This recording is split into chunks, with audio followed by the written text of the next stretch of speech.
Hello दोस्तों, मैं Bloom और आप सभी के सामने मैथिली शरण गुप्त का जीवन परिचय और साहित्यिक परिचय लेकर आया हूँ। आइए देखते हैं। राष्ट्र कवि मैथिली शरण गुप्त का जन्म झांसी जिले के चिरगांव नामक स्थान पर सन 1886 ईस्वी में हुआ था। इनके पिता जी का नाम सेठ रामचरण गुप्त और माता का नाम काशीबाई था। इनके पिता को हिंदी साहित्य से विशेष प्रेम था। गुप्त जी पर अपने पिता का पूर्ण प्रभाव पड़ा। इनकी प्राथमिक शिक्षा चिरगांव तथा माध्यमिक शिक्षा मैकडोलन हाई स्कूल झांसी से हुई और इन्होंने इलाहाबाद विश्वविद्यालय से डीलिट की उपाधि प्राप्त की। इन्होंने घर पर ही अंग्रेजी, हिंदी, संस्कृत, बांग्ला आदि भाषाओं का गहन अध्ययन किया। इन्होंने इन सभी भाषाओं में अपनी रचना की और भारत सरकार ने इन्हें पद्म भूषण से सम्मानित किया।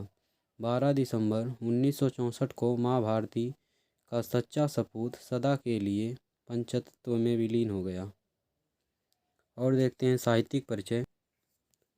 इन्होंने खड़ी बोली के स्वरूप के निर्धारक एवं विकास में अपना महत्वपूर्ण योगदान दिया। गुप्त जी की प्रारंभिक रचनाओं में लाक्षणिक वैचित्र्य एवं सूक्ष्म मनोभावों की मार्मिक अभिव्यक्ति हुई है। गुप्त जी ने अपनी रचनाओं में प्रबंध के गीत काव्य का समावेश कर उन्हें उत्कृष्टता प्रदान की है। गुप्त जी की चरित्र कल्पना में कहीं भी अलौकिकता के लिए स्थान नहीं है। इनके सारे चरित्र मानव हैं, उनके देव एवं दानव नहीं हैं। उनके राम, कृष्ण, गौतम आदि सभी प्राचीन और चिरकाल से हमारी श्रद्धा प्राप्त किए हुए पात्र हैं। या आप वाला नहीं लिखना चाहते हैं तो ये वाला लिख सकते हैं। साहित्यिक कार्य।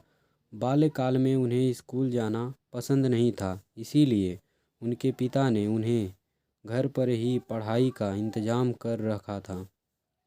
बाल्यावस्था में संस्कृत, इंग्लिश और बंगाली का अभ्यास किया था। उस समय महावीर प्रसाद द्विवेदी उनके विश्वसनीय सलाहकार थे। बहुत सी पत्रिकाओं में हिंदी कविताएं लिखकर गुप्त ने हिंदी साहित्य में प्रवेश किया था, जिसमें सरस्वती भी शामिल है।